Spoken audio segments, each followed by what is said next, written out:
Ayun, hindi Uy, matay. namatay. What's up mga kachinito? For today's video, samahan nyo ako mamasyal para makapagpatato dito kay Apo Wangod dito sa Buskalan. Kaya from Bulacan, papuntang Buskalan, bumiyay kami ng 10 oras para lang makita si Apo Wangod. At syempre, ma-experience sa kanyang traditional na pagtatato. At dito nga pala sa zipline na to sumasakay si Apo Wangod. At pinatayuan na nga rin pala ng rebulto dito si Apo Wangod. At mag-uumpisa na kaming umakyat ng bundok. Kaya samahan nyo kami mga kachinito. Let's go! Saan ka punta? Saan turo mo? Ay doon. Sino nandun? Si Apo Wangod. So magpapatato ka? Saan mo ilalagay? Andiyan. Tuldok lang yan? Ha? Magkano yun? 300 lang. Start na.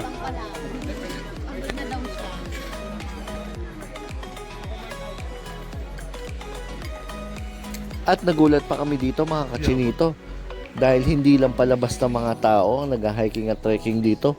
May makakasalubong ka rin mga kambing gaya na to. Oh, sunod. Ito pa, ito pa.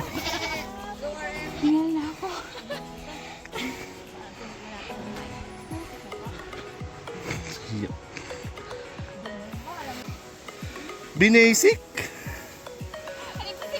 Kanina yung walang kalam-alam. Yan.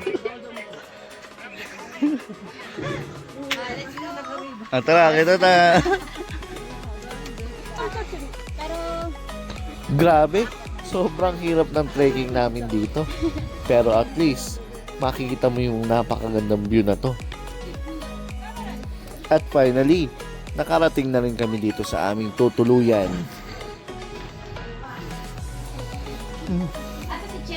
So here's the house.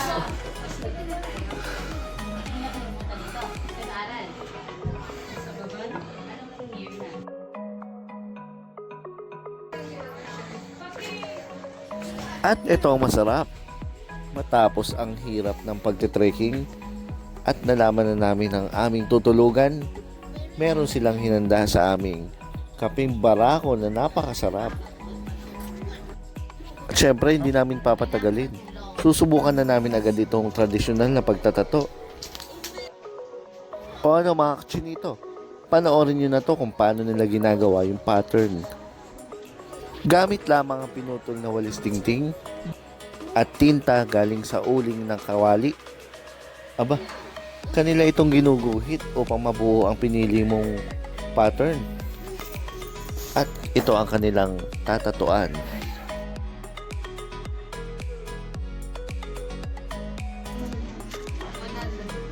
At itong gagamitin tinik na may handle, ito na yung magiging souvenir mo.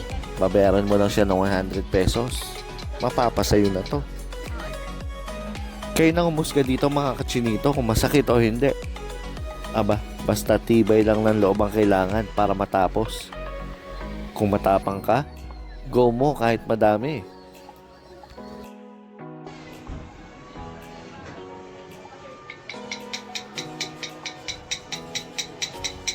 Kaya pa, basic na basic.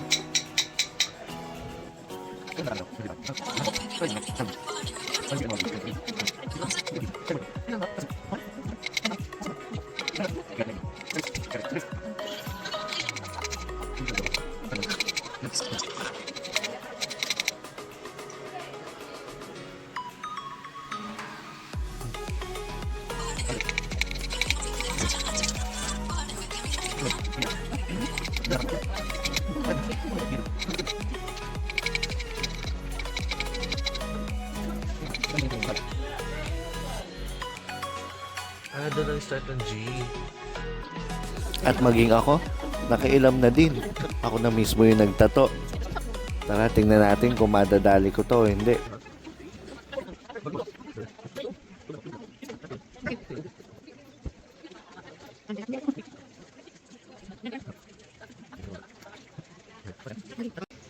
Uy, marami pa siyang anuhin. Sige na. Okay, yan na. Isipin mo yung mga bagay na nakapagpapalungkot sa'yo.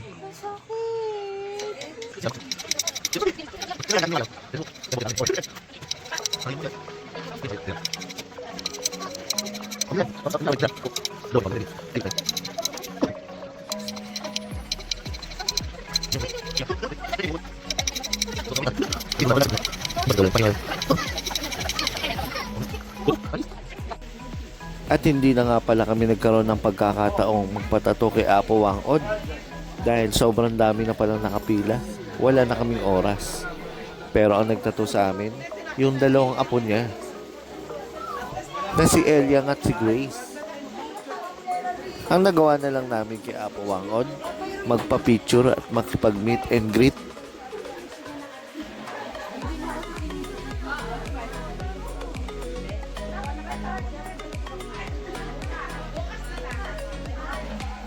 At after ng picture taking, syempre hindi mawawala ang kainan.